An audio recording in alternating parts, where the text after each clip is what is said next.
ડેડિયાપાડામાં આમ આદમી પાર્ટી અને ભાજપના નેતા વચ્ચે ઘર્ષણ. આજ રોજ પ્રાંત કચેરી ડેડિયાપાડા ખાતે ડેડિયાપાડા તાલુકા અને સાગબારા તાલુકાના વિકાસ અધિકારી સાથે સંકલન બેઠક હતી, જેમાં ઇતિવિતિ યોજના અંતર્ગત મીટિંગ મળી હતી, જેમાં ધારાસભ્ય ચૈતર વસાવાએ કમિટીમાં બિનસરકારી સભ્ય તરીકે ડેડિયાપાડા તાલુકામાં કુલ 6 સભ્યોનો સમાવેશ કર્યો.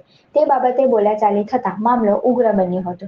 મીટિંગમાં ઉપસ્થિત આપના ધારાસભ્ય અને ડેડિયાપાડા તાલુકા પંચાયત પ્રમુખ સંજય વસાવા, સાગબારા તાલુકા પ્રમુખ વચ્ચે ઉગ્ર બોલાચાલી બાદ ચૈતર વસાવા ઉગ્ર બન્યા હતા અને છૂટો મોબાઈલ તથા કાચનો ગ્લાસ ફેંક્યો હતો.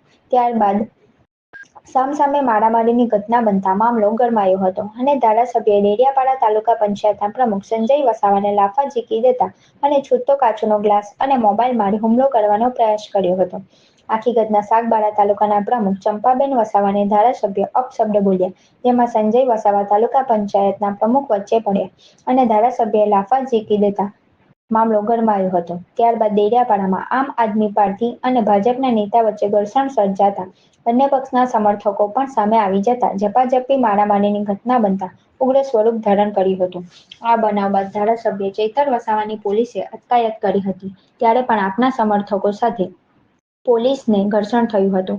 આ બાબતે ચૈતર વસાવાએ ડેડિયાપાડા પોલીસમાં ફરિયાદ આપતા જણાવ્યું છે કે ઉગ્ર બોલાચાલી દરમિયાન અચાનક સંજયભાઈ આર વસાવાએ મારી ફેટ પકડી લીધેલ હોય, કુર્તાના બટન તોડી નાખેલા હતા અને અમારી સરકાર છે જોઈ લેવાની ધમકી આપતા, જેથી સંજય આર વસાવા તાલુકા પંચાયત પ્રમુખ ડેડિયાપાડા વિરુદ્ધમાં કાયદેસરની તપાસ થવા મારી ફરિયાદ કરી છે.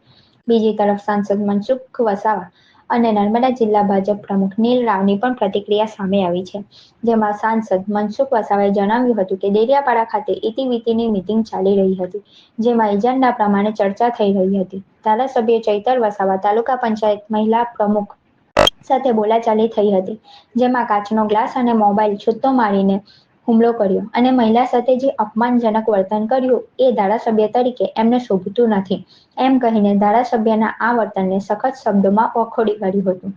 જ્યારે નર્મદા જિલ્લા ભાજપ પ્રમુખ નીલ રાવે પ્રતિક્રિયા આપતા જણાવ્યું હતું કે આજની એ મીટિંગમાં તાલુકા પ્રમુખ, સાગબારા, ડેડિયાપાડા, પ્રાંત અધિકારી, મામલતદાર, ઇતિવિતિ કમિટીના સભ્યો વગેરે હાજર હતા. ત્યારે આ મીટિંગમાં ધારાસભ્ય ચૈતર વસાવા તાલુકાના મહિલા પ્રમુખ સાથે આપત્તિજનક શબ્દો બોલ્યા હતા.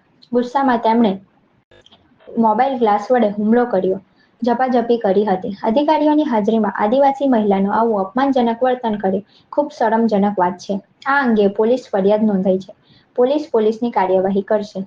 જોકે આ ઘટના પછી પાર્ટી પ્રમુખ ઈશુદાન ગઢવીએ પણ પોતાની પ્રતિક્રિયા આપી હતી અને જણાવ્યું હતું કે ભ્રષ્ટાચાર સામે સવાલ પૂછનાર આપના ધારાસભ્ય ચૈતર વસાવા સાથે ભાજપના લોકોએ હાથાપાઈ કરી છે. ધારાસભ્ય ચૈતર વસાવાની ફરિયાદ પણ પોલીસે ન લીધી, ઉલટાની ચૈતર વસાવા વિરુદ્ધ ફરિયાદ દાખલ કરી છે. પોલીસ અને તંત્રએ ભાજપના લોકો સાથે મળીને લોકતંત્રની હત્યા કરી છે. પોલીસ ચૈતર વસાવાને પોતાના વકીલને પણ મળવા નથી દેતી. આ કયા પ્રકારની લોકશાહી છે? બીજેપીની અપીલ છે કે ચૈતર વસાવા પર હુમલો કરનાર લોકો વિરુદ્ધ એફઆઈઆર કરવામાં આવે અને ચૈતર વસાવાને છોડવામાં આવે, એવી માંગ ઈશુદાન ગઢવીએ કરી હતી. આમ આજે સમગ્ર મામલે હાઈ વોલ્ટેજ ડ્રામા સર્જાયો હતો. પોલીસે ચૈતર વસાવાની અટકાયત કરી છે. ત્યારે હવે એ જોવું રહ્યું કે આગળ તેના કેવા રાજકીય પ્રત્યાઘાતો પડે છે. પ્રગટ ગુરુહરિ મહંત સ્વામી મહારાજ એટલે પરોપકારની પરાકાષ્ઠાના સર્વોચ્ચ શિખરે બિરાજમાન કરુણા મૂર્તિ સંત, જેઓએ વિશ્વભરમાં આવતી અનેક આપત્તિઓમાં નિસ્વાર્થ ભાવે મદદનો હાથ આપ્યો છે. કોરોના જેવી વૈશ્વિક મહામારીમાં થયેલ સેવાનો મહાયજ્ઞ હોય કે પછી રશિયા-યુક્રેન યુદ્ધમાં ફસાયેલા વિદ્યાર્થીઓને અપાયેલી હૂંફભરી રાહત હોય કે પછી પૂર, વાવાઝોડું, ભૂકંપ જેવી કુદરતી આપદાઓમાં પહોંચતી માનવીય સહાય હોય, મહંત સ્વામી મહારાજ એટલે આદિવાસી ભાઈઓના જીવનમાં ઉત્કર્ષનો સૂર્યોદય કરનાર સંત. એવી જન અને કણ સુધી પહોંચતી કરુણા ગંગા વહાવા પરમ પૂજ્ય મહંત સ્વામી મહારાજ ભૃગુ કચ્છની પવિત્ર ભૂમિ પર પધારી રહ્યા છે. તો તેઓના દર્શન આશીર્વાદનો લાભ લેવા માટે પરિવાર મિત્રજનો સહિત પધારવા આપ સૌને ભાવભર્યું આમંત્રણ છે.